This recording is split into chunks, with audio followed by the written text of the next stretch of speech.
Praise the Lord. ஆண்டவருடைய நாமத்திற்கு மகிமை உண்டாவதாக. Praise the Lord. Glory be to the name of the Lord. மீண்டும் ஒரு முறை இந்த காலை வேளையிலே நீதிமொழிகளிலிருந்து நாம் வேதத்தை தியானிப்பதற்கு தேவன் நமக்கு பாராட்டின அவருடைய அளவற்ற கிருபைக்காய் கர்த்தரை நான் மனப்பூர்வமாய் ஸ்தோத்திரிக்கிறேன். I once again thank God wholeheartedly for giving us grace to meditate from the book of Proverbs in this morning hour. இந்த நேரத்திலேயும் தேவன் செய்த அளவற்ற நன்மைகளை நான் மனப்பூர்வமாய் நினைக்கிறேன். I also remember the abundant grace that the Lord has done in our life. இந்த நாளோடு நாம் நம்முடைய நீதிமொழிகள் தியானத்தில் 90 நாட்களை நாம் முடிக்கிறோம். And by today we are completing 90 devotions among 180 devotions from the book of Proverbs. 180 தியானங்களை நான் நடத்த வேண்டும் என்று கர்த்தர் என்னை வழிநடத்தினார். The Lord has led me to conduct 180 devotions from this book. அப்பொழுது நான் ஒரு நாளினுடைய தியானத்தை கூட நான் ஆயத்தம் செய்யவில்லை. And that time I have not even prepared a single day's devotion. என்னுடைய இருதயத்திலே பெரிய பயம் உண்டானது. There was a great fear in my heart. என்ன செய்ய போகிறேன் என்று தெரியாது. I don't know what to do. ஆனால் கர்த்தருடைய வழிநடத்தலை மாத்திரம் நம்பினேன். But I trusted only the leading of the Lord. கர்த்தர் நடத்துவார் என்கிற தைரியத்தோடு நான் சபையிலும் அறிவித்து விட்டேன். And with the confidence that the Lord will lead me, I just announced in the church. இன்றைக்கு நான் திரும்பி பார்க்கிறேன். Now I look back and see. இந்த நீண்ட பாதையில் பாதி தூரத்தை கர்த்தர் இன்றைக்கு ஜெயமாய் கடக்க பண்ணி இருக்கிறார். In this long path, the Lord is enabled to successfully complete half the path. கர்த்தர் வெளிப்படுத்தி கொடுத்த சத்தியங்களுக்காய் கர்த்தருக்கு நன்றி. I really thank God for all the truth that He has revealed so far. தேவன் உண்மையாகவே நல்லவராக இருந்தார். The Lord was truly good to us so far. எத்தனையோ முறை என்ன செய்ய வேண்டும், என்ன பேச வேண்டும் என்று தெரியாமல் நான் தத்தளித்த போது கர்த்தர் தம்முடைய ஆவியானவரை கொண்டு என்னுடைய மனக்கண்களை தேவன் திறந்து தேவன் வேதத்தின் அதிசயங்களை காண தேவன் எனக்கு தயவு பாராட்டினார். Many times when I don't know what to speak, what I'm going to take devotion, the Lord actually opened my eyes of my heart through His Holy Spirit, and the Lord behold the greatest thing of the Bible. பலமுறை என் சரீரத்திலே கூட நான் ரொம்ப சோர்ந்து போய் இதை தொடர முடியுமா என்கிற கேள்விகளெல்லாம் எனக்கு வந்தது.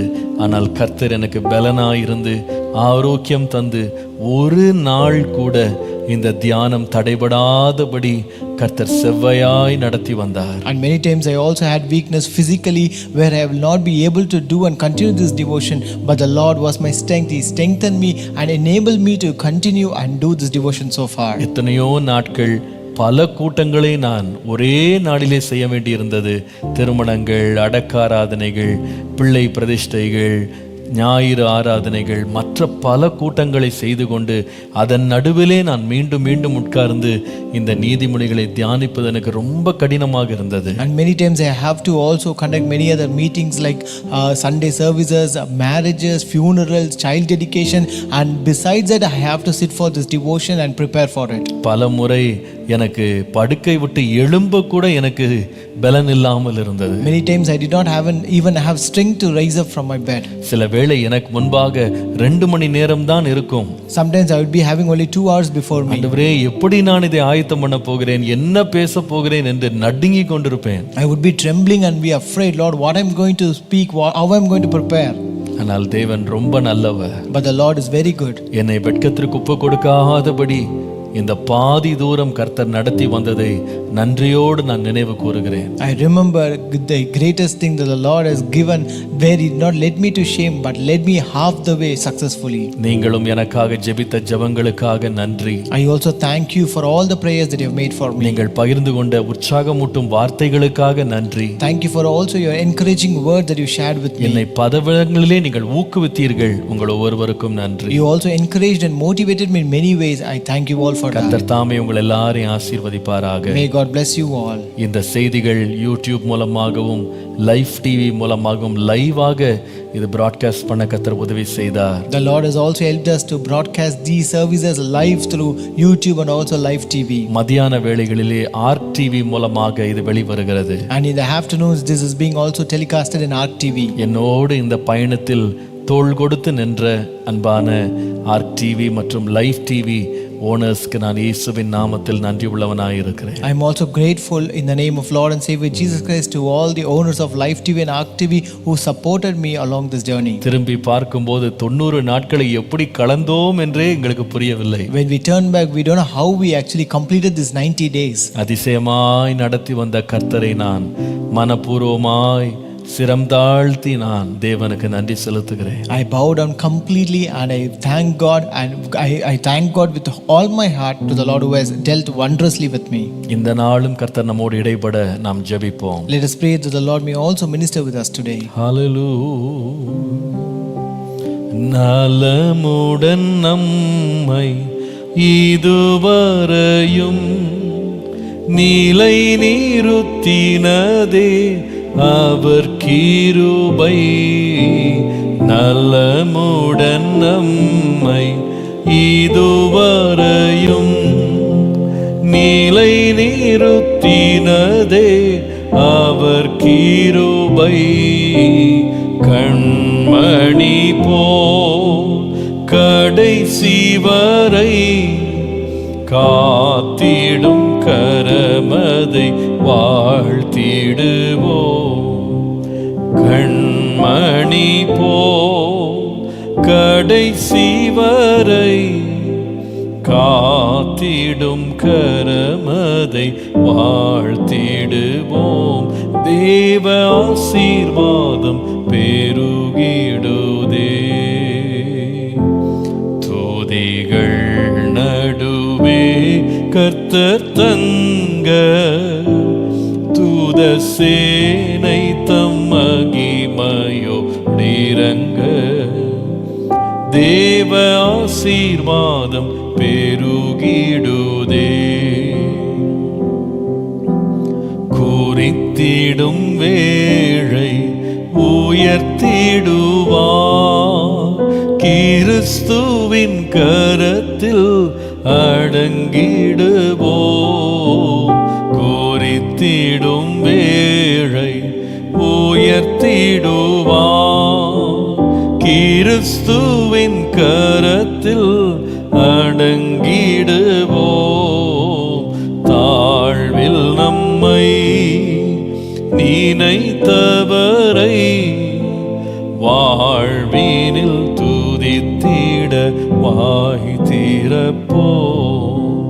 தாழ்வில் நம்மை நினைத்தவரை வாழ்வினில் துதித்திட வாய் திறப்போம். தேவ ஆசீர்வாதம் பெருகிடுதே.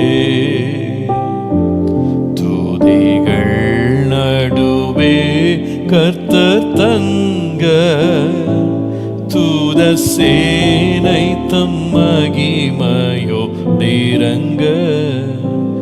தேவ ஆசீர்வாதம் பெருகிடுதே.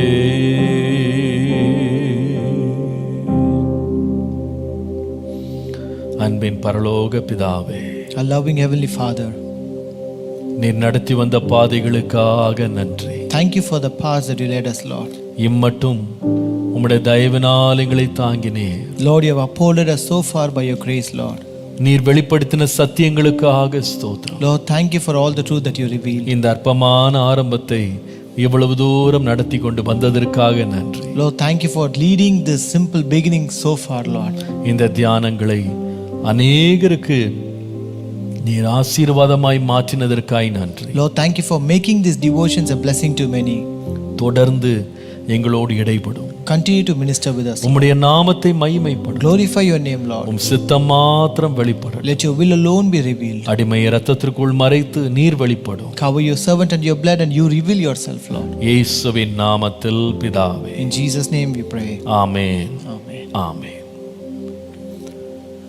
நீதிமொழிகளின் புஸ்தகம் 3ஆம் அதிகாரம் நாம் 27-28 வசனங்களை வாசிக்கலாம். Proverbs chapter 3 verses 27 and 28. நன்மை செய்யும்படி உனக்கு திராணி இருக்கும்போது அதை செய்யத்தக்கவர்களுக்கு செய்யாமல் இராதே. உன்னிடத்தில் பொருள் இருக்கையில் உன் அயலானை நோக்கி நீ போய் திரும்பி வா நாளைக்கு தருவேன் என்று சொல்லாதே. Do not withhold good from those to whom it is due, when it is in the power of your hand to do so.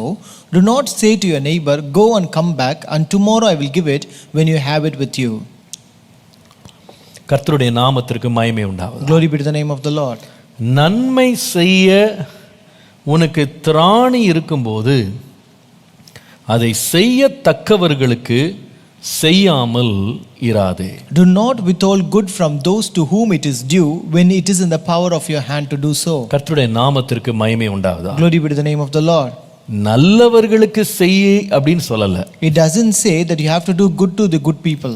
வேதம் சொல்லுகிறது, உனக்கு திராணி இருந்தால் செய்யத்தக்கவர்களுக்கு அல்லது தேவை உள்ளவர்களுக்கு செய்வதை நீ தடுக்காத. So the Bible says, if you have the power to do good, don't withhold do good from those to whom it is due. நன்மை செய்யுங்கள் என்று பேசுவது ரொம்ப லகு. It is always easy to speak do good. ஆனால் நன்மை செய்வது என்பது அவ்வளோ லகு அல்ல. But to do good is not easy. வேதம் சொல்கிறது, ஆதியாகமம் 4ஆம் அதிகாரம் 7ஆம் வசனத்துல, நன்மை செய்தால் மேன்மை இல்லையோ. In Genesis chapter 4 verse 7 it says, if thou doest well, shall thou not be accepted. ஆம், நன்மை செய்வது நமக்கு மேன்மையை தரும். Yes, if you do good, you will receive exaltation. அப்போஸ்தலனாகிய பவுல் சொல்லுவார், நன்மை செய்கிறதில் நீங்கள் சோர்ந்து போகாமல் இருந்தால் ஏற்ற காலத்தில் அதனுடைய பிரதிபலனை நீங்கள் அறுப்பீர்கள். So Apostle Paul says, if you don't grow weary in doing good, you will reap the reward at the due time. கர்த்தருடைய நாமத்திற்கு மகிமை உண்டாவதாக. Glory be to the name of the Lord. நாம் ஒவ்வொருவரையும் தேவன் நன்மை செய்யும்படி அழைத்திருக்கிறார். The Lord has called each one of us to do good. நாம் ஒவ்வொருவரும் நன்மை செய்வதற்கான ஏதோ ஒரு திராணியை கர்த்தர் நமக்கு கொடுத்திருக்கிறார். The Lord has also given a power or ability for each one of us to do good. சில பேர் நம்முடைய கிரியைகளால் நாம் நன்மை செய்யலாம். Some people may do good by their works. சிலர் பணத்தினால் நன்மை செய்யலாம். Some people can do good by their சிலர் money. தங்களுடைய வார்த்தைகளால் நன்மை செய்யலாம். Some people can do good by their words. ஒரு இடத்திலே போய் ஒருவரை சந்திப்பதினால் அவர்களோடு நேரத்தை செலவழிப்பது கூட ஒரு நன்மையாக மாறலாம். So even when you meet a person and when you spend some time with that person, that can also become good ultimately. ஒவ்வொருவருக்கும் நன்மை செய்ய வித்தியாசமான திராணி உண்டு. There are various kinds of ability to do good for each person. எல்லாருமே ஒரே விதமாய் நன்மை செய்ய வேண்டும் என்று வேதம் போதிக்கல. The Bible does not teach that everyone should do good in the same manner. எல்லாரும் ஆனால் நன்மை செய்ய வேண்டும் என்று வேதம் சொல்லுகிறது. But the Bible says everyone should do good. நீ நன்மை செய்ய உனக்கு திராணி இருக்கும்போது நன்மை செய்யாம விட்டுறாத. When you have the ability or power to do good, don't withhold from doing நான் good. நினைக்கிறேன் தேவனால் பயன்படுத்தப்படுகிற உயர்த்தப்படுகிற எல்லாருமே நன்மை செய்வதற்காகவே கர்த்தர் அவர்களை தகுதிப்படுத்துகிறார். So I think that every person whom the Lord blesses and exalts, the Lord actually makes them eligible to do good. கர்த்தர் ஒரு மனுஷனை மேன்மைப்படுத்துவதற்கான நோக்கமே அவன் நன்மை செய்ய வேண்டும் என்பதுதான். The purpose for which God exalts a person is that he might do good. ஆபிரகாமை கர்த்தர் ஆசீர்வதித்தார். The Lord blessed Abraham. உன்னை ஆசீர்வதிக்கவே ஆசீர்வதித்து உன் பெயரை நான் பெருமைப்படுத்துவேன் என்று சொன்னார். The Lord said, I will bless you and make your name great. எதற்காக? For what? நீ ஆசீர்வாதமாக இருப்பாய். That you might be a blessing. நம்முடைய இரட்சகராகிய இயேசு கிறிஸ்து இந்த பூமிக்கு வந்தார். Our Lord and Savior Jesus Christ came to this world. எதற்காக? For what? அவர் எப்படி வாழ்ந்தார்? How did he live? வேதம் சொல்லுகிறது, அவர் நன்மை செய்கிறவராய் சுற்றித் திரிந்தார். The Bible says he moved around doing good. அவர் ஓய்வு நாளிலே ஜனங்களை சுகமாக்கின போது நியாயப்பிரமாணத்தை பின்பற்றினவர்கள் அதை ஏற்றுக்கொள்ளல. Even on the Sabbath day when he healed people, the people who followed law did not accept it. அவர்கள் என்ன நினைத்தாங்கன்னா, ஓய்வு நாள் என்பது நியாயப்பிரமாணத்தின்படி நன்மை செய்யறது கூட ஓய்ந்திரணும்னு நினைச்சாங்க. They thought according to the law, a Sabbath day is a day where you should not do even good to others. You have to cease doing good even on the Sabbath day. ஆனால் கர்த்தர் சொல்லுகிறார், ஓய்வு நாள் என்பது நன்மை செய்வதற்கான மிக சிறந்த நாள். But the Lord said it is the best day to do good. இன்னொரு விதமாய் சொன்னால், In other words, 6 நாட்கள் இல்லப்பா, it's not 6 days. வாரத்தின் 7 நாளும் நன்மை செய்வதற்காகவே கர்த்தர் உண்டாக்கி The இருக்கிறார். Lord has created all the 7 days for us to do good. நன்மை செய்ய நீ ஓயவே கூடாது. You should not cease to do good. கர்த்தருடைய நாமத்திற்கு மகிமை உண்டாவதா. Glory be to the name of the Lord. நம்முடைய தேவன் அவர் எப்படி நன்மை செய்கிறாரோ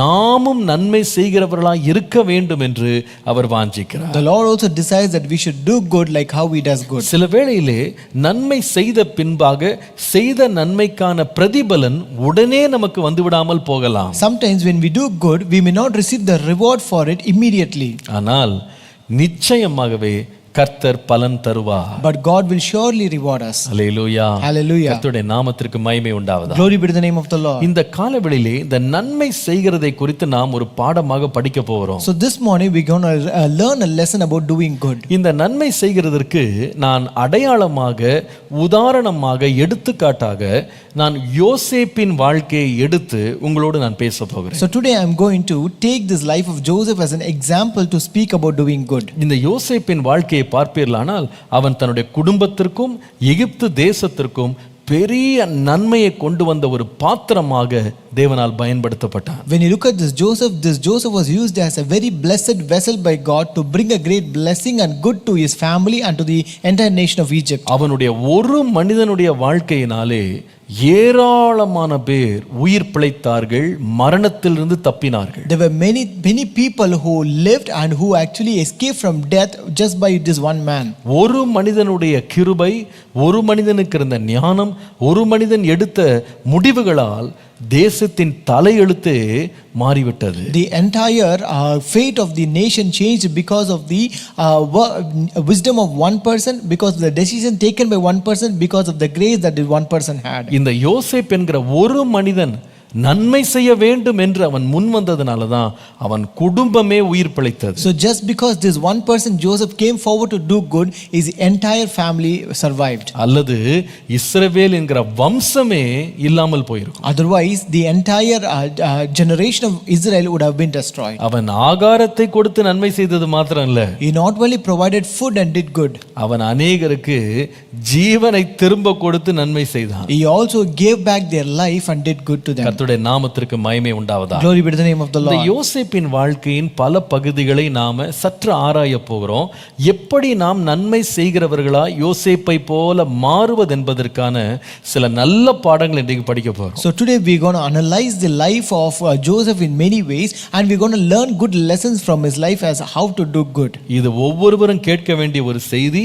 நிச்சயமாய் இது உங்களுக்கு பிரயோஜனமாய் இருக்கும் என்று கர்த்தருக்குள்ளே நம்புகிறேன். So this is a sermon that everyone should hear, and I believe in the Lord that it will be a blessing to everyone. ஆதியாகமம் 37 அதிகாரம் 13 வசனத்தை வாசிக்கலாம். Let us read Genesis 37 verse 13. அப்பொழுது இஸ்ரவேல் யோசேப்பை நோக்கி, உன் சகோதரர் சீகேமிலே ஆடுகளை மேய்க்கிறார்கள் அல்லவா, உன்னை அவர்களிடத்து அனுப்ப போகிறேன் வா என்றான். அவன் இதோ போகிறேன் என்றான். And Israel said unto Joseph, do not thy brethren feed the flock in Shechem? Come, and I will send thee unto them. And he said unto him, here am I. கர்த்தருடைய நாமத்திற்கு மகிமை உண்டாவதா. Glory be to the name of the Lord. இன்றைக்கு நாம இந்த முதலாவது நன்மை செய்கிறது எப்படி என்றால், So today, how to do this, to do good? முதலாவது குறித்து கொள்ளுங்க. Right on the first point. நன்மை செய்ய எழுந்திருங்கள். Stand up for doing good. நன்மை செய்ய எழுந்திருங்கள். Stand up for doing good. இங்கே வாசிக்கிறோம், தகப்பன் யோசேப்பை அழைத்து உன் சகோதரருக்கு நீ போய் ஆகாரம் எடுத்துக்கொண்டு போ என்று சொன்னால், இதோ போகிறேன் என்று சொல்லி உடனே அவன் என்ன செய்தான்னா நன்மை செய்ய முன்வந்தார். So here when his father asked Joseph to take food to his brothers, he immediately said, here I am, and he came forward to take up that. பாருங்கள், ஆண்டவர் சிலவேளை நன்மை செய்வதற்கான வாய்ப்புகளை நம்முடைய வாசல் தட்டுவதற்கு ஆண்டவர் கொண்டு வருவார். Sometimes the Lord will allow an opportunity to strike your door to do good. அப்படி நன்மை செய்ய வாய்ப்புகள் நம்மை தேடி வரும்போது, when such opportunities strike your door, அதை அசட்டை பண்ணாதிருங்கள். do not despise it. அதை மறுக்காதிருங்கள். Do not deny it. அதை தாமதிக்காதிருங்கள். Do not delay it. அதை உடனே செய்யுங்கள். Do it immediately. யோசேப்பு யாருக்கு நன்மை செய்யும்படி அழைக்கப்பட்டான்? You know, to whom was Joseph called to do good? அவனை விரோதித்தவர்கள், அவனுக்கு விரோதமாய் பேசின தன்னுடைய சகோதரருக்கு நன்மை செய்யும்படி அழைக்கப்பட்டான். He was called to do good to his brothers who hated him and who did against him. ஆனால் யோசேப்பு, என் சகோதரருக்கு என்றா நன்மை செய்ய மாட்டேன், அவங்க என்னை ரொம்ப விரோதிக்கிறாங்க, என்னை அவங்க ஒரு விதமா பார்க்கறாங்க, அவங்க என்னை அப்ரிஷியேட் பண்றது இல்லைன்னு சொல்லி நன்மை செய்ய மாட்டேன்னு ஒதுங்கல. But Joseph never refused that or denied that he will not do good because his brothers were hating him or they were not appreciating him. அவனுக்கு திராணி இருந்தது, அந்த திராணியை நன்மை செய்கிறதற்கு பயன்படுத்தினான். He had the ability and the power to do good, therefore he used that ability to do good to them. நான் சொல்லுவேன், கர்த்தர் உங்களுக்கு வாய்ப்புகளை உங்களை தேடி வர பண்ணுகிறாரா? So I tell you, if the Lord is bringing any kind of opportunity to you, நீங்க உடனே போய் நன்மை செஞ்சிருங்க. I tell you, do good immediately. இன்னொரு நாள் ஒருவேளை அந்த வாய்ப்பு உங்களுக்கு கிடைக்காமலே போய்விடலாம். Maybe you may not get another opportunity to do good. சில வேளை அந்த நன்மை என்பது பெரிய செலவு செய்து நீங்கள் செய்ய வேண்டிய அவசியம் இல்லாமல் இருக்கலாம். Sometimes that good that you do you may not have to spend much for that.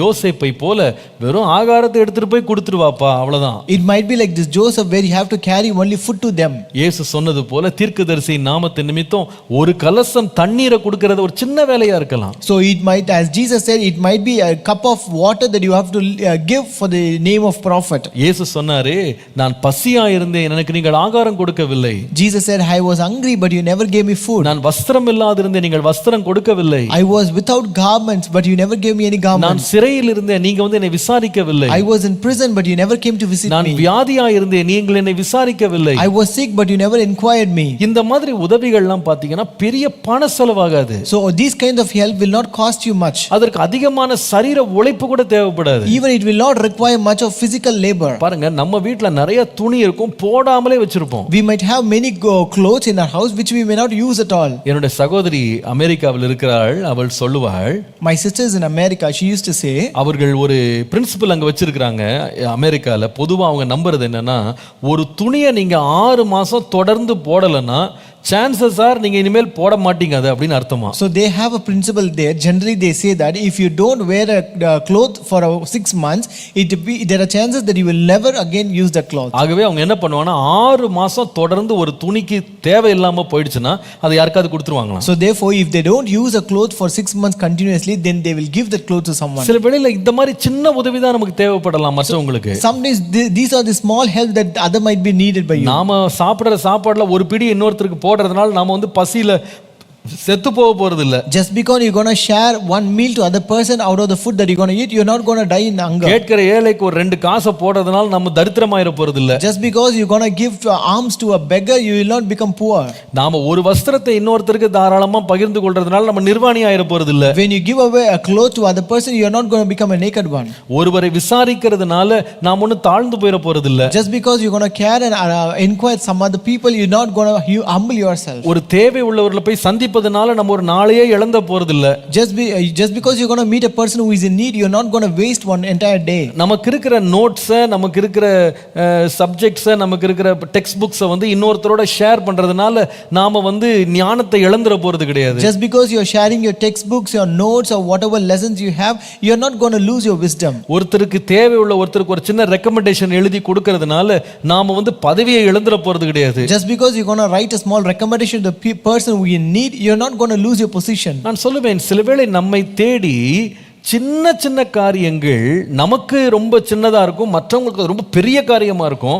அப்படிப்பட்டவைகள் நம்மை தேடி உதவி தேடி வரும். Sometimes there would be very small things which be of no value to you, but it might be of great goodness for others that would come seeking you. நான் சொல்வேன், முதலாவது எப்ப நன்மை செய்யணும் தெரியுமா? I tell you, first when you are supposed to do good, நன்மை செய்யும்படி நம்மிடத்தில் கேட்கப்படும் போது நாம் எழுந்திருந்து நன்மை செய்ய வேண்டும். First you have to stand up for doing good when people ask good to you. நான் சொல்லுவேன், சில வேளை கர்த்தர் நம்மிடத்திலே சிலரை அனுப்புவார், அவர்கள் நம்மிடத்தில் உதவி கேட்பார்கள். So sometimes the Lord will send some people who will ask for some help from us. யாருக்கு தெரியும், அது நம்முடைய இரட்சகராகிய இயேசு கிறிஸ்துவா கூட இருக்கலாம். Who knows, it might be our Lord and Savior Jesus Christ as well. ஏனென்றால் இயேசு வந்து நீங்க எனக்கு ஆகாரம் கொடுக்கல, வஸ்திரம் கொடுக்கல, என்னை வந்து பார்க்கல, என்னை விசாரிக்கலன்னு சொல்லும்போது உங்களை நாங்கள் எப்பொழுது அப்படி கண்டோன்னு சொன்னாங்க. When Jesus said, you never gave me food, you never gave me clothes, you never came and inquired me, you never visited me, they said, when did we see you in that manner? அப்ப இயேசு சொன்ன, அந்த சிறியருக்கு எதை செய்தீர்களோ அதை எனக்கே செய்தீங்கன்னு சொன்னார். So the Lord immediately said, whatever you do to the little one, you do the same to me. நான் சொல்லுவேன், கேட்கிறவனுக்கு கொடு. I tell you, give to the one who asks. அப்ப முதலாவது வந்து நன்மை செய்கிறதுல எழுந்திருந்து நன்மை செய். First, stand up for doing good. எழுந்திருந்து நன்மை செய். Stand up for doing good. பல ஆண்டுகளுக்கு முன்பாக பாஸ்டர் சாம் சுந்தரம் அவர்களுடைய மூத்த சகோதரன் அன்பான பிரதர் ராஜாமணி அவர்கள் வாழ்ந்திருந்தார்கள். So many years ago, our pastor Sam Sundaram's elder brother Rajamani, he lived then. அவர் மரித்த பிறகு அவருடைய நினைவு கூட்டத்தில் வந்து நான் போயிருந்தேன். So when he died on his memorial day, I happened to be there. அப்போ அவரை குறித்து அநேக சாட்சிகளை அநேகர் பகிர்ந்து கொண்டாங்க. Many people shared many testimonies about him. அப்பொழுது அவருடைய உறவினர் ஒருவர் அவரை குறித்து ஒரு சாட்சி சொன்னார். One of his relative told a testimony about him then. அது என்னன்னு சொன்னா, ஒரு முறை அவர் வீட்டுக்கு போயிருந்தாராம் இந்த சகோதரன். So this brother once went to that brother's house. அப்போ ராஜாமணி ஐயா வந்து இவரோட பேசி கொண்டிருந்துட்டு அவர் சொன்னாராம், எப்பா அந்த மாடியில போயிட்டு ஒரு டிரா ஒன்று இருக்கும், அந்த டிராவை திறந்தீங்கன்னா ஒரு பொருள் இருக்கும், அதை எடுத்துட்டு வான்னு சொன்னாராம். So as Rajamani Ayya was speaking with him, he told you, when you go to the upstairs, you will find a drawer, you take a thing that is there in the drawer and bring it to me. அப்போ ஒரு மேல போய் டிராவை திறந்தாராம். So he went and opened the drawer. அங்க டிராவை திறந்து அவருக்கு ஒரு அதிர்ச்சி காத்திருந்தது. When he opened the drawer, there was a big shock to him. அதுல பாத்தீங்கன்னா கட்டு கட்டா தலை வர்ற சீப்பு இருந்துச்சாம். So there he found many piles of combs staked up there. பேக்கா அப்படியே புதுசா அப்படியே கட்டுக்கட்டா வந்து தலை சீவுற சீப்பு. They are all new combs which are packed up together in many numbers. எதுக்கு இவ்வளவு வாங்கி வச்சிருக்கா புரியல, கீழே வந்துட்டாரு. So he could not understand why he brought so many combs. அவர் கீழே வந்து அவர் கேட்ட பொருளை கொடுத்துட்டு அவர்கிட்ட சொன்னாராம். So when he came down, he gave the product that he asked, and he asked him, மாமா எதுக்கு இவ்வளோ சீப்பை நீங்க வாங்கி வச்சிருக்கீங்க? Uncle, why did you have so many combs? அப்போ அவர் சொன்னாராம், நான் காலையில சாயங்காலம் இந்த ரோட்ல walking போவேன்ப்பா. So he said, I used to go for walking in the morning and evening in this roadside. அப்போ இந்த சின்ன பிள்ளைங்க வந்து என்கிட்ட வந்து இந்த வழியில இந்த ரோட்ல விக்கிற பிள்ளைங்க வந்து, சார் இதை வாங்கிக்கிடுங்க சார், அதை வாங்கிக்கிடுங்க சார்னு பரிதாபமா கேட்பான். So there would be small children who comes to me and say, please sir, please buy this, and they used to ask with a very pitiful face. அப்போ பார்க்கும்போது பாவமா இருக்கும், சாப்பிட்டானா என்னன்னு தெரியாது. I will feel very pity when looking at them because I don't know whether they have eaten or not. அதனால இவன் இப்படி கெஞ்சுறானே, இப்படி வந்து நம்மகிட்ட நிக்கிறானேன்னு சொல்லிட்டு நான் அந்த 10 ரூபாய் 20 ரூபாய் கொடுத்து அவன் என்ன கொடுக்குறானோ வாங்கிக்குவேன். So therefore I used to pay him 10 or 20 rupees and get whatever he gives me just because he is pleading to me. அதுல பேனா வரும், பென்சில் வரும், சில தடவை நிறைய சீப்பெல்லாம் வரும், அப்படியே வாங்கி சேர்த்ததான் பான்னு சொன்னார். So it might be sometimes pen or pencils or sometimes even combs. That is what I have actually kept up there. இவ்வளோ சீப்பை இப்படிதான் வாங்கி சேர்த்து வச்சிருக்கேன். That is how I have stored up so many combs there. இதுல வேடிக்கை என்ன தெரியுமா? You know what is more funny there? Rajamani ஐயா வந்து முழு வழுக்க, அவருக்கு தலையில முடி கிடையாது. So this Rajamani Ayya is totally bald. There is no hair in his head. அவருக்கு அந்த சீப்பு தேவையே கிடையாது. That home is not necessary for him. ஆனா காரியம் என்னன்னா, அவன் கேட்டான்பா. But the thing is that the child asked me. அவன் தேவை இருக்குன்னு சொல்லிட்டான்பா. He said he had a need. என்னால முடிஞ்சது ஏதோ நான் கொடுத்து வாங்கிட்டேன். So whatever I can, I just gave him and bought it. நான் சொல்லுவேன், நன்மை செய்யும்படி உன்னிடத்தில் கேட்கப்படும் போது நீ எழுந்திருந்து நன்மை செய். So I tell you, when someone asks a help from you, you stand up for doing good. நான் சொல்லுவேன், யோசேப்பு தன்னுடைய தகப்பன் கேட்கும்போது எழுந்திருந்து நன்மை செய்தான். I tell you, when his father asked Joseph, Joseph stood up for doing good. இரண்டாவது ஒரு நிலை இருக்கு நன்மை செய்யறதுல. There's a second stage for doing good. ஆதியாகமம் 40ஆம் அதிகாரம் 5 முதல் 8 வசனங்களை குறித்துக் கொள்ளுங்கள். Note down Genesis chapter 40 verses 5 to 8. இந்த சம்பவத்திலே யோசேப்பு வந்து இப்பொழுது சிறைச்சாலைக்குள்ள இருக்கிறான். So in this incident, this Joseph is in a prison now. அவனோடு சேர்ந்து அரண்மனையிலிருந்து 2 மந்திரிகள் இவனோடு சிறையில் அடைக்கப்பட்டிருக்கிறாங்க. So there are other 2 ministers who are imprisoned along with him from palace in that prison. ஒருவன் பானபாத்திரக்காரன், ஒருவன் சுயம்பாகி. So one is a butler, the other one is a baker. அப்போ 2 பேர் இங்க கூட இருக்கிறாங்க. அவர்களுக்கு இவன் தான் பணிவிடை செய்து கொண்டிருக்கிறான். So 2 people were there along with him in the prison and he was actually serving them. 7ஆம் வசனத்தை பார்க்கும்போது 6ஆம் வசனத்தை பார்க்கும்போது If you read verse 6, யோசேப்பு அவர்களை போய் பார்த்த பொழுது அவர்கள் கலங்கி இருந்ததாக பார்த்தான். and Joseph, when he saw them, he looked upon them and behold they were sad. அப்போ அவங்ககிட்ட கேக்குறான், எதற்காக உங்களுடைய முகங்கள் துக்கமா இருக்கிறது? 7ஆம் வசனத்துல In verse 7 he asked, wherefore look ye so sadly today? அவங்க சொல்றாங்க, சொப்பனம் கண்டோம், அதற்கு அர்த்தம் சொல்லுகிறவன் ஒருவனும் இல்லை என்று சொன்னாங்க. And they said unto him, we have dreamed a dream and there is no interpreter of it. அதற்கு யோசேப்பு பதிலாக சொல்லுகிறான், அர்த்தம் சொல்லுகிறது, சொப்பனத்திற்கு அர்த்தம் சொல்லுகிறது தேவனுக்குரியதல்லவா, அவைகளை என்னிடத்தில் சொல்லுங்கள். So and Joseph said unto them, do not interpretations belong to God, tell me them, I pray you. இது ரொம்ப ஆச்சரியமானது. This is really surprising.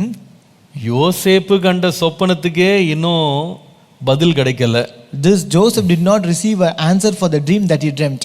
அவன் சொப்பனம் கண்டு சூரியனும் சந்திரனும் எம்முடைய வணங்கும், 11 நட்சத்திரங்கள் வணங்கும்னு சொன்னதுனால தான் வீட்டாருடைய எரிச்சலை அவன் சம்பாதித்து அவங்க எல்லாம் வித்து கொண்டு போய் இங்க விட்டுருக்காங்க அவனை. Just because he told about a dream where the sun and moon will bow before him and all the 11 stars will bow before him, because of the envy of his family he has been now in the prison. தன்னுடைய சொப்பனமே வேலை செய்யாத போது சொப்பனம் கண்ட 2 பேர்ட்ட போய் நீங்க சொப்பனத்தை என்கிட்ட சொல்லுங்க, கர்த்தர் வந்து அர்த்தம் கொடுப்பாருன்னு சொல்லுகிறான். When even his dream did not work out, he went to the people who had dream and he said, you tell me the dream and I will give you the interpretation which God gives. கவனிங்க, Listen carefully. சில வேளை நன்மை செய்யணும் அப்படின்னு சொல்லும்போது நான் முதல் முறை சொன்னேன், யாராவது உங்ககிட்ட நன்மை செய்யுங்கன்னு கேட்கும் போது நீங்க நன்மை செய்யுங்க. First I told you, when you want to do some good, it might be many times where people will ask you that you are supposed to do good to them. நீங்க கேட்கறதுனால நன்மை செய்றீங்க. You do good just because they asked you. ஆனா இன்னொரு சந்தர்ப்பம் வரும், There will be another instance. அவங்க யாருமே உங்ககிட்ட கேட்க மாட்டாங்க. No one will ask you. ஆண்டவர் வந்து யாரையும் கேட்க விட மாட்டாரு. No, the Lord will never let other people ask you. ஆனா அந்த சந்தர்ப்பத்துல ஆண்டவர் வந்து தேவை உள்ளவர்களை நமக்கு முன்பாக கொண்டு வந்து தேவை உள்ளவர்களை பார்க்கும்படி கர்த்தர் கொண்டு வருவார். But the Lord will bring people who are in need before you and the Lord will enable us to see those people in need. அப்போ இங்க பாத்தீங்கன்னா இந்த பானபாத்திரக்காரனும் சுயம்பாகியும் எனக்கு அர்த்தம் சொல்லுப்பா, எனக்கு இந்த மாதிரி பயமா இருக்குப்பா அப்படின்னு அவங்க சொல்லவே இல்லை. So here in this incident, this butler and the baker, they never came to Joseph and asked for interpretation of the dream. ஆனால் யோசேப்பு தானாக வாலண்டியர் பண்ணுகிறான், நான் உங்களுக்கு உதவி செய்கிறேன். But here Joseph volunteered himself and approached them that I will help you. எல்லா நேரமுமே எல்லாருமே நம்மகிட்ட உதவி கேட்கறதுனால தான் நம்ம உதவி செய்யணும்னு அர்த்தமே கிடையாது, அவசியம் கிடையாது. So it is not always necessary that we have to help other people only when they ask us the help. நான் சொல்லுவேன், சில வேளையில நாமே பெரிய பிரச்சனையில் இருப்போம். Sometimes we might be already in a trouble. ஆனால் சில வேளை ஆண்டவர் தேவை உள்ளவரை நம்ம பக்கத்துல வர வைப்பாரு. But the Lord will bring people who are in need near us. கர்த்தர் நமக்கு ஏவுதலை தரும்போது உடனே நாம் அவர்களை விசாரித்து நன்மை செய்ய வேண்டியது அவசியம். When the Lord instigates us, it is our responsibility to ask them, inquire them and help them. என்னுடைய தம்பி ஜோயல் ஒரு நல்ல சம்பவத்தை சொல்லுவான். My brother Joel used to say an incident. ஒரு முறை அவரோடு வந்து என்னுடைய மனைவியினுடைய கசின் ஒருவர் 2 பேரும் ஒரே காலேஜ்ல லோயோலா காலேஜ்ல படித்தாங்க. So my wife's cousin actually studied along with them together in Loyola College. அவங்க 2 பேரும் ஒரு நாள் இந்த லோயோலா காலேஜ்ல வந்து ஹாஸ்டல் மெஸ்ல வந்து சாப்பாடு ரொம்ப நல்லா இருக்கும், அதை சாப்பிடுறதுக்காக 2 பேர் லைன்ல டோக்கன் வாங்குறதுக்காக நின்னுட்டு இருக்காங்க. So one day they actually in Loyola College the mess the food will be very delicious, therefore they both were standing in the queue to get a token for that meal. அப்போ அவங்க நின்னுட்டு இருக்கும்போது இவர்களுக்கு முன்பாக ஒரு பையன், அவன் கிராமத்திலேருந்து வந்த ஒரு பையன், முதல் முறை போல இருக்கு, எவ்வளோன்னு தெரியல, அவன்கிட்ட அவ்வளோ காசும் இல்லை போல இருக்கு. அங்கே உதாரணமாக சாப்பாடு வந்து 45 ரூபா அப்படின்னா அவன் 40 ரூபா தான் கையில் வச்சுட்டு கவுண்டர் பக்கத்தில் போகிறான். So there was another boy who came from a village who was the first time who came there and he is not aware of anything, and for example if we say it is 45 rupees that meal cost, he just had only 40 rupees in his hand and was standing there. அவன் 40 தான் இருக்குன்னு அந்த கவுண்டரில் கூட சொன்னேன். கவுண்டரில் ஒரே சத்தம் போட்டார், ஏப்பா உனக்கு இவ்வளோ காசு இருக்கு கூட தெரியாது, அதனா காசு இல்லைன்னா நான் இங்கே வர, நீ பின்னாடி போ அப்படின்னு சொல்லி விரட்டுறாரு. So when he told the counter that he has only 40 rupees, that man began to shout at him, don't you know that you have to bring all the money otherwise get back. உடனே இந்த தம்பி உடனே ஃப்ரண்ட்ல போய், அப்பா உனக்கு என்ன 5 rupees வேணுமா, நான் தரேன் என்று சொல்லி அவன் 5 ரூபாவை அந்த கவுண்டரில் கொடுத்து, சார் அவன் டோக்கன் கொடுங்க சார்.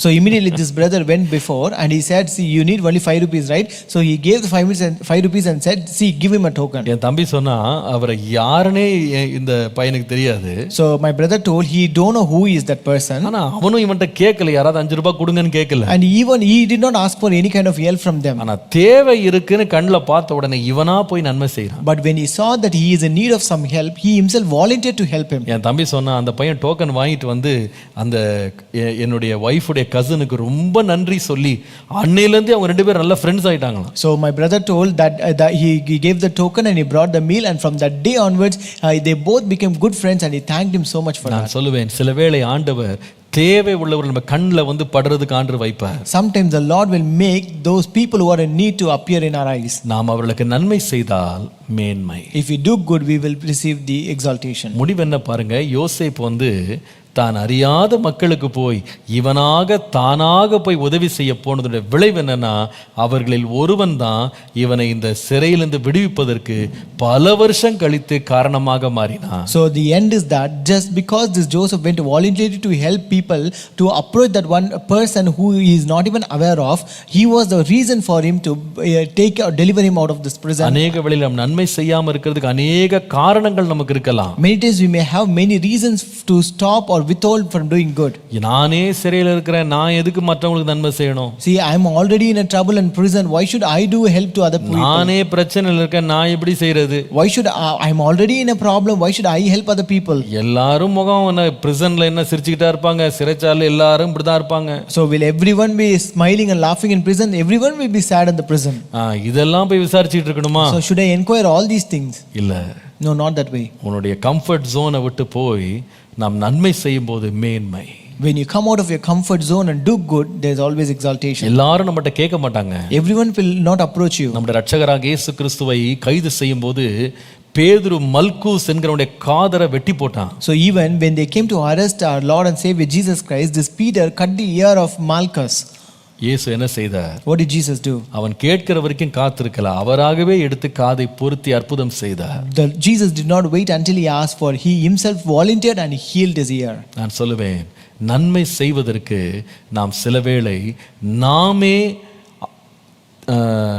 வாய்ப்புகளை தேட வேண்டும். I tell you, we have to sometimes seek opportunities to do good. எங்கே வாய்ப்பு இருக்கிறது என்று சுற்றி பார்க்க வேண்டும். We have to look for opportunities all around. கர்த்தர் அதை சுட்டி காட்டும் போது நம்ம உடனே செய்யணும். When the Lord points out, we have to do it immediately. சில வேளை அந்த நன்மை நமக்கு எந்த ஒரு பிரதிபலனையும் உடனே கொடுக்காது. Sometimes that good may not give any kind of reward or any kind of good to us immediately. நாமே பிரச்சனையில இருந்துட்டு இருப்போம். We might be already in a trouble. ஆனா தேவையை கர்த்தர் உணர்த்தும் போது நாம் செய்ய வேண்டும். But when the Lord actually instigate that need, we are supposed to do it. நம்ம எல்லாருக்கும் நம்முடைய டெலிஃபோன் இருக்கு பாருங்க, பழைய டெலிஃபோனை கண்டுபிடித்தது அலெக்சாண்டர் கிரஹாம் பெல் என்பதை நாம் படித்திருக்கிறோம். So we all have known and we have read that Alexander Graham Bell was the one who invented the phone that we had earlier. Telephone. இந்த டெலிஃபோனை கண்டுபிடிச்ச கிரஹாம் பெல் உங்களுக்கு தெரியுமா, தன்னுடைய மனைவியினிடத்திலேயும் தன்னுடைய மகளிடத்திலேயும் ஒரு முறை கூட ஃபோன் பண்ணி பேசினதில்லை. So do you know this Graham Bell who invented this phone, he never called to his family member, his wife and his daughter, and he never spoke to them. ஒரு முறை கூட பேசல. He never even spoke for one time. ஏன்? You know why? உங்களுக்கு ஆச்சரியமா இருக்கு, என்னங்க ஊருக்கே டெலிஃபோன் கண்டுபிடிச்சவர் சொந்த மனைவிட்ட பேசலையா, சொந்த மகள்கிட்ட பேசலையா நீங்க யோசிப்பீங்க. You might be surprised to see he is the one who invented this telephone all over the world. So did he not speak with his wife and his daughter? ஏன் பேசல தெரியுமா? You know why he did not speak? அவருடைய மனைவியும் அவருடைய மகளும் காது கேளாதவர்களா இருந்தார்களாம். It's because both his daughter and his wife were deaf. எனக்கு அதை படித்த பொழுது ஆச்சரியமா இருந்தது. When he read this, it was really surprising. தான் உலகத்துக்காக கண்டுபிடித்த டெலிஃபோன்ல தன்னுடைய சொந்த மனைவியோடும் தன்னுடைய சொந்த மகளோடு அவர் பேச முடியாமல் போய்விட்டாலும் அவர் தொடர்ந்து பிரயாசப்பட்டு டெலிஃபோனை உலகத்தில் உள்ள எல்லாரும் ஒருத்தரோடு ஒருத்தர் பேசுறதுக்காக கண்டுபிடித்தார். Though he was not able to speak using that phone which he invented with his wife and his daughter, but still he continued to invent it and helped the entire world to speak with each other. நன்மை செய்வதற்காக வாய்ப்புகளை தேடி செய்ய வேண்டும். We have to seek opportunities to do good. மூன்றாவது, Third, யோசேப்பு நன்மை செய்ததனுடைய சுபாவம் எப்படிப்பட்டது? So how was this character of doing good found in Joseph? ஆதியாகமம் 46:31 முதல் 34 வசனங்களை குறித்துக் கொள்ளுங்கள். You let us note down Genesis 46 verses 31 to 34. இங்க நடக்கிறது என்ன? What happened here? யோசேப்பினுடைய சகோதரர்கள் கானானை விட்டு எகிப்திற்குள்ளே வந்து விட்டார்கள் 70 பேர். So here 70 of Joseph's brothers came from Canaan to Egypt. அவர்களுக்கு வேண்டிய ஆகாரம் எல்லாம் கொடுக்கப்படுகிறது. All the food that is required for them is being provided. இப்பொழுது யோசேப்பு தீர்மானிக்கிறார், இவர்களை எல்லாரையும் ஒரு நல்ல இடத்துல அவங்கள செட்டில் பண்ணணும். Now Joseph has decided that he should settle all of them in a very good place. இப்போ அந்த தேசத்திலே செழுமையான இடம்னா Goshen. So the prosperous place in that nation is Goshen. இப்போ இந்த தேசத்தை அவ்வளோ லேசில் யாருக்கும் கொடுக்க மாட்டாங்க. They will not give this place so easily to anybody. ஆனால் யோசேப்பு என்ன செய்தான் தெரியுமா? But what did Joseph do? அவனுக்கு நல்லா தெரிஞ்சிருச்சு, எகிப்தியருக்கு முன்பாக இந்த எபிரேயர்கள் மேய்ப்பர்களா இருக்கிறதுனால இந்த மேய்ப்பர்களை எகிப்தியர் பொதுவாக கீழ்த்தரமாக அருவருப்பாக பார்ப்பாங்க. Since these Hebrews are shepherds before this Egyptian, they are always considered to be an abomination to the Egyptians. அதற்காக என்ன செய்தான் தெரியுமா யோசேப்பு? So what did he do for that? நீங்கள் 32ஆம் வசனத்தை வாசிப்பீர்களானால், If you read verse 32, வேதம் சொல்லுகிறது 31ஆம் வசனத்துல, verse 31, யோசேப்பு தன் சகோதரரையும் தன் தகப்பனுடைய குடும்பத்தாரையும் நோக்கி, நான் பார்வோனிடத்திற்கு போய் கானான் தேசத்திலிருந்து என் சகோதரரும் என் தகப்பன் குடும்பத்தாரும் என்னிடத்தில் வந்திருக்கிறார்கள். அவர்கள் மேய்ப்பர்கள், ஆடுகளை மேய்க்கிறது அவர்கள் தொழில். அவர்கள் தங்கள் ஆடு மாடுகளையும் தங்களுக்கு உண்டான எல்லாவற்றையும் கொண்டு வந்தார்கள் என்று அவருக்கு சொல்லுகிறேன். Then Joseph said to his brothers and to his father's household, I will go up and tell Pharaoh and say to him, my brothers and those of my father's house who were in the land of Canaan have come to me, and the men are shepherds, for their occupation has been to feed livestock, and they have brought their flocks, their herds, and all that they have. இதுல முக்கியமான குறிப்பு என்ன தெரியுமா? Now what is the important thing here? நன்மை செய்ய எழுந்திருக்கிறது மாத்திரமல்ல, it is not well used, you have to stand up for doing good. ஒரு நன்மைக்கான ஒரு வாய்ப்பு இருக்கிறது என்று கண்டு அதை நாம் தேடி நன்மை செய்கிறது மாத்திரமல்ல, it's not only that you are supposed to seek opportunities to do good. மூன்றாவது, நன்மைக்காக நாம் எழுந்திருந்து மற்றவர்களுக்காக கூட பேச வேண்டியது அவசியம். And third, you have to stand up and speak up for the good. சில வேளையிலே மற்றவர்களுக்கு நாம் தான் குரலா இருக்க வேண்டும். Sometimes you got to be a voice for others. சில வேளையிலே கர்த்தர் நமக்கு ஒரு நல்ல ஒரு அந்தஸ்தை கர்த்தர் கொடுத்திருப்பார். Sometimes the Lord would have been kept in a good position. நமக்கு ஒரு நல்ல மற்றவர்கள் மேல் ஆதிக்கம் செலுத்தக்கூடிய ஒரு நிலையில கர்த்தர் நம்மளை வைத்திருப்பார். The Lord might have placed you in a position of influencing other people. சில வேளையிலே நாம சொல்லுகிற ஒரு வார்த்தை, நாம் எழுதுகிற ஒரு கடிதம், நாம் போடுகிற ஒரு கையெழுத்து பெரிய ஒரு தாக்கத்தை ஒருவருடைய வாழ்க்கையில உண்டாக்கலாம். Sometimes few words that you speak, a letter of recommendation that you do, and a small signature that you make bring a great impact on other people's life. நான் சொல்லுவேன், அப்படி ஒரு வாய்ப்பு கிடைக்குமானால் யோசேப்பு செய்ததை போல தன்னுடைய மேய்ப்பர்களான அசட்டை பண்ணப்பட்ட சகோதரர்களுக்காக குரல் எழுப்பி ராஜாவிடத்திலே பரிந்து பேசினார். I tell you, if you have such a kind of opportunities, you have to do like this Joseph, how he spoke up for the good of all those people who are actually despised by the Egyptians, and he recommended for them. நம்முடைய இரட்சகராகிய இயேசு கிறிஸ்துவின் சுபாவம் இதுதான். Even our Lord and Savior Jesus Christ had the same character. அவர் இன்றைக்கு வரைக்கும் நமக்காக பரிந்து பேசுகிறவராய் பிதாவுக்கு முன்பாக நிற்கிறார். So until today he actually intercedes for us with the Father. நாம் இயேசுவை கைது செய்யும் பொழுது அவரோடு இருந்த சீடர்களை இயேசு காப்பாற்றுவதற்கு சொன்ன வார்த்தை என்ன? என்னை பிடிக்க வந்தீங்க, அவர்களை விட்டு விடுங்க. So even when they came to arrest Jesus just to save the people who were with him, the Lord said, see, you came to arrest me, just deliver them. அவர்களை விடுவித்தார். Let them free. அவர்களுடைய வாயாக இவர் இருந்து பேசினார். And he was their mouth and he spoke up for them. சிலுவையில் அறையப்பட்ட போது, when he was crucified on the cross, ஆண்டவர் ஜெபித்த ஜெபம் என்ன? what is the prayer that Jesus made? ஆண்டவரே, இவர்கள் செய்வது இன்னதென்று அறியாமல் செய்கிறார்கள், அவருடைய பாவத்தை அவர்கள் மேல் சுமத்தாதீரும். Lord, forgive them and do not cast their sins upon them, for they do not know what they are doing. அவர்களுக்காக இவர் பேசினார். The Lord spoke on their behalf. நன்மை செய்வது எவ்வாறு செய்வது? So how to do good?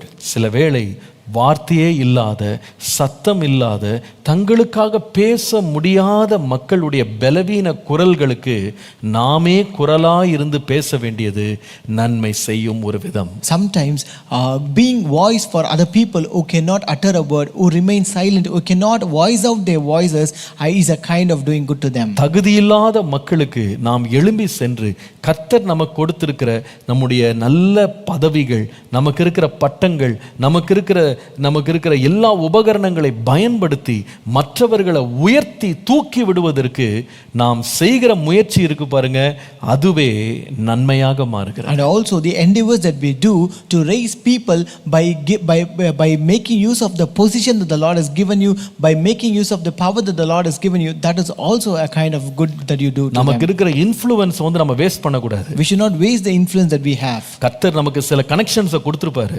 The Lord would have given some connections to you. அந்த connections வந்து ஒரு ஏழைக்கு இருக்காது. That a poor may not have that connection. சில பேர் வந்து நம்மட்ட உதவி கேட்கறவங்களுக்கு அந்த அதிகாரியை நேரடியா பார்க்கிறது கூட வாய்ப்பு இருக்காது. Some people who come to ask for some help to us, they might not even get an opportunity to see that officer directly in person. சிலர் நாம வந்து நல்ல பதவிகள்ல இருந்துட்டு உதவி கேட்கறவங்களுக்கு அதெல்லாம் எனக்கு அந்த வம்பு வேண்டாம் அப்படின்னு அமைதியா இருப்போம். Some people, many times we say like whoever come for any help, but when we are able to do, we say, see, I don't want to get into any kind of trouble. எனக்கு எதுக்கு இந்த வம்பு? Why do I want to get into this trouble? நீங்களே போங்கம்மா.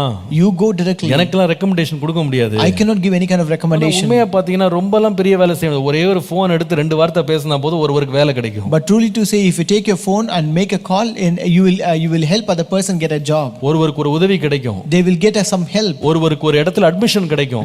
A person will get an admission in some place. சின்ன உதவிதான். That's a small help. உங்களால முடியுமா? If you can. கர்த்தர் உங்களுக்கு திறமையை கொடுத்திருக்காரா? If the Lord has given you the talent. கர்த்தர் உங்களை உயர்த்தி வச்சிருக்காரா? If the Lord has exalted you like that. கர்த்தருடைய நாமத்தினால் சொல்வேன், நீங்க அந்த உதவியை செஞ்சிருங்க. In the name of Jesus I tell you, do that help. அவங்க உங்களுக்கு நன்றியா இருக்கறாங்களோ இல்லையோ, whether they are grateful to you or not, அவங்க உங்களுக்கு பரிசு கொடுக்கறாங்களோ இல்லையோ, no matter whether they reward you or not, நீங்க நன்மை செய்யுங்க. but you do good. கர்த்தர் என்னை அந்த பொசிஷன்ல 10 பேருக்கு நன்மை செய்ய வைத்திருக்கிறாரா, நான் நல்ல தாராளமா செய்வேன். If the Lord has kept me in that position to help some people, then I will do generously to them. கர்த்தருடைய நாமத்துக்கு மகிமை உண்டாகட்டும். Glory be to the name of the Lord. கடைசியாக யோசேப்பினுடைய நன்மை செய்யும் சுபாவத்தில் கற்றுக்கொள்ளக்கூடிய இன்னொரு பாடம். And the fourth lesson that we can learn from this character of Joseph to ஆதியாகமத்தின் புத்தகம் 50ஆம் அதிகாரம் 15 லிருந்து 21 வசனங்களை குறித்துக் கொள்ளுங்கள். You can note down Genesis chapter 50 verses 15 to 21. எனக்கு நேரம் இல்லாததால் நான் ரொம்ப சுருக்கமா சொல்லிறேன். So since I don't have time, I want to say it short. இந்த சம்பவம் என்னவென்றால், யோசேப்பினுடைய தகப்பனாகிய யாக்கோபு மரணம் அடைந்து விட்டார். So in this incident, the Joseph's father Jacob is dead. இப்போ எல்லா சகோதரர்களுக்கும் ஒரு பயம் வந்துருச்சு. Now all the brothers got a fear. அப்பா இவ்வளவு நாள் உயிரோடு இருந்தாரு.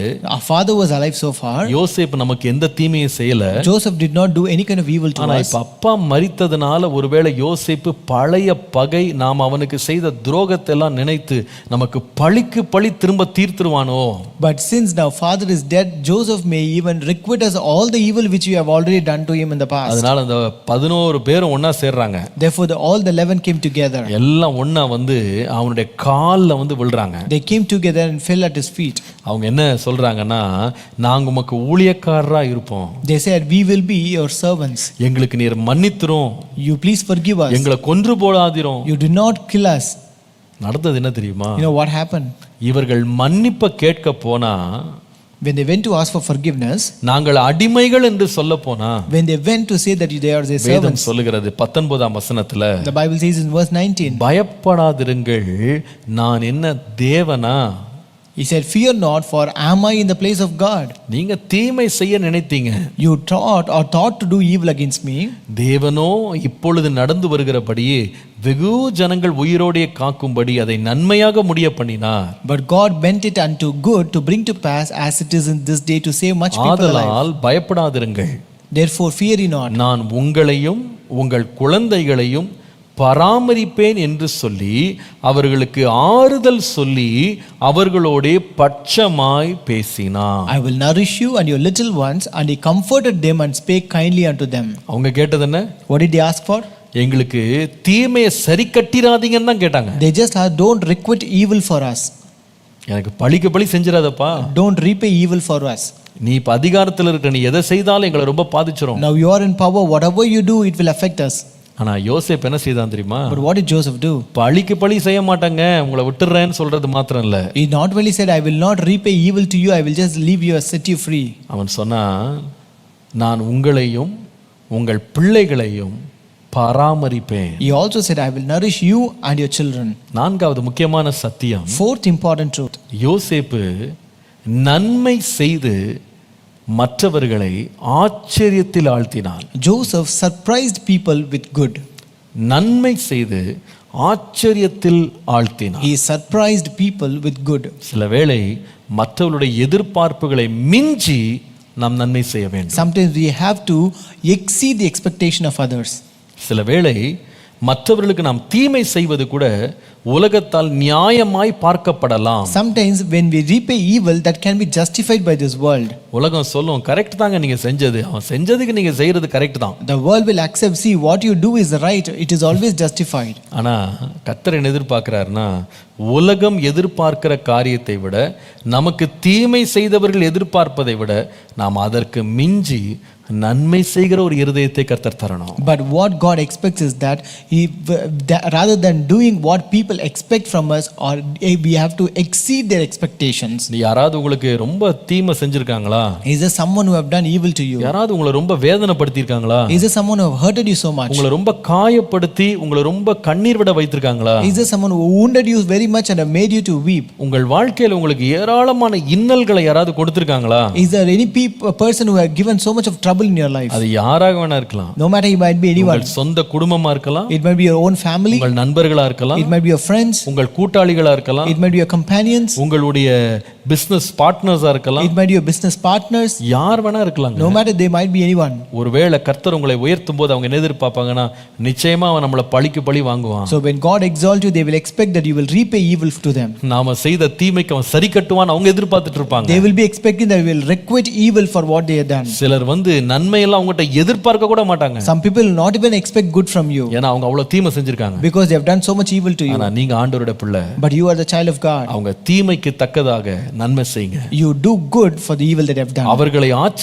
ஆச்சரியத்திற்குள்ளாக்குங்க. You just surprise them. நிச்சயமா நான் சொல்றேன், அப்படி செய்யும்போது நாம் அவருடைய தீமை செய்கிறவர்களை கூட நாம் நமக்கு ஆதாயப்படுத்திக் கொள்வோம். So I tell you, when you do that, we will even gain people who have done evil to us. தாவீது தனக்கு தீமை செய்த சவுலை ஆச்சரியத்திற்குள்ளாக்கி அவனை 2 முறை கொலை செய்யாமல் அவனை தப்பவிட்டான். David surprised Saul, who actually was against him, by leaving him alive 2 times. இயேசு பிலாத்துக்கு முன்பாக நிற்கும்போது தனக்கு விரோதமாக எத்தனையோ பொய் சாட்சி சொன்னவர்களுக்கு விரோதமாக ஒரு வார்த்தை பேசாமல் பிலாத்துவே ஆச்சரியப்படத்தக்க விதமாக, நீர் ஒன்றுமே சொல்லுகிறதில்லையா என்று கேட்கும் வண்ணமாக அவர் அமைதியாக இருந்தார். Jesus also surprised Pilate by withholding accusation when false accusation came against him from his enemies, and where even Pilate surprised and asked, don't you say anything about it? நன்மை செய்ய எழுந்திருங்கள். You always stand up for doing good. நன்மை செய்ய வாய்ப்புகளை தேடுங்கள். Seek opportunities to do good. நன்மை செய்ய வாயை திறந்து பேசுங்கள். Speak up for the good. நன்மை செய்து மக்களை ஆச்சரியத்திற்குள்ளாக்குங்கள். Surprise people with good. உங்களுக்கு ஒரு பேப்பரும் ஒரு பேனா இருந்தா நான் சொல்ற வார்த்தையை வேகமா எழுதி கொள்ளுங்க. If you have a paper and pen, just note down what I say now. நற்கிரியைகள் நன்மை செய்வதற்கான 7 நல்ல தத்துவங்கள். 7 principles regarding good works. எழுதி கொள்ளுங்க. Note it down. Number 1, எல்லாருக்கும் நன்மை செய்யுங்கள். Do good to everyone. எல்லாருக்கும் நன்மை செய்யுங்கள். Do good to everyone. இரண்டாவது, Second, வாய்ப்பு கிடைக்கும் போதெல்லாம் நன்மை செய்யுங்கள். do good every time you get an opportunity. வாய்ப்பு கிடைக்கும் போதெல்லாம் நன்மை செய்யுங்கள். Do good every time you get an opportunity. மூன்றாவது, Third, சிறிய காரியமா இருந்தாலும் அதிலும் நன்மை செய்யுங்கள். do good even in small things. நான்காவது, Fourth, எந்த பிரதிபலனையும் எதிர்பாராமல் நன்மை செய்யுங்கள். do good without expecting returns. ஐந்தாவது, Fifth, எந்த பிரபலத்தையும் தேடாமல் நன்மை செய்யுங்கள். do good without exposure. ஆறாவது, Sixth, தீமைக்கு பதிலாக நன்மை செய்யுங்கள். do good for evil. ஏழாவது, Seventh, உங்களுடைய பங்களிப்பு அல்லது உங்களுக்கு ஏதாவது பலன் கிடைக்க வேண்டும் என்று எதிர்பாராமல் உங்களை அந்த இடத்திலேயே சம்பந்தப்படுத்தாத வண்ணமாக பிறருக்கு நன்மை செய்யுங்கள். Do good, excluding yourself in the picture. இவை ஒவ்வொன்றும் வேதத்திலே கொடுக்கப்பட்டுள்ள சத்தியங்கள். So each one is a truth that is given in the Bible. இதை உங்களுக்கு ஒரு ட்ரெஷரா வைத்துக் கொள்ளுங்க. Have this as a treasure for yourself. இந்த நாள் முழுவதும் அதை தியானிங்க. Meditate this the entire day. எப்படி நான் நன்மை செய்கிறேன்? How do I do good? வேதத்தின்படி நன்மை செய்கிறவனா என்னை மாற்றும். Lord, make me a person who do good according to the Bible. இது யாருக்காவது ஷேர் பண்ண வேண்டுமானால் இந்த 7 குறிப்புகளை யாருக்காவது ஷேர் பண்ணுங்க. If you want to share this 7 principle to someone, you can share it to others. கர்த்தர் உங்களை ஆசீர்வதிப்பாரா. May God bless you. ஜெபிப்போமா? Shall we pray? பரிசுத்த பிதாவே உம்மை ஸ்தோத்திரிக்கிறோம். Our Holy Father, we praise you. எங்களுக்கு நன்மை செய்ய திராணி இருக்கும்போது நன்மை செய்யத்தக்கவர்களுக்கு அதை செய்யாமல் இருக்காதபடி எங்களை பாதுகாத்துக் கொள்ளும். Lord, please keep us and protect us that we not withhold good from those who when is due, when it is in the power of our எங்கள் hand. கையிலே நன்மை செய்ய தகுதி இருக்கும்போது நாளைக்கு வா என்று சாக்குப்போக்கு சொல்லாதபடி எங்களை பாதுகாத்துக் கொள்ளும். Lord, keep us that we not give excuses to say them, come tomorrow that I will help you when you have the power in that, Lord. எங்களுடைய வாழ்க்கை உம்மை போலவே நன்மை செய்கிற வாழ்க்கையாய் நிறுத்தி ஆசீர்வதி. Lord, bless our life that it might be a life like you by doing good to others, Lord. உம்முடைய நாமத்தை மாத்திரம் மகிமைப்படும். Glorify your name alone, Lord. இயேசுவின் நாமத்தில் பிதாவே. In Jesus' name we pray. Amen. Amen.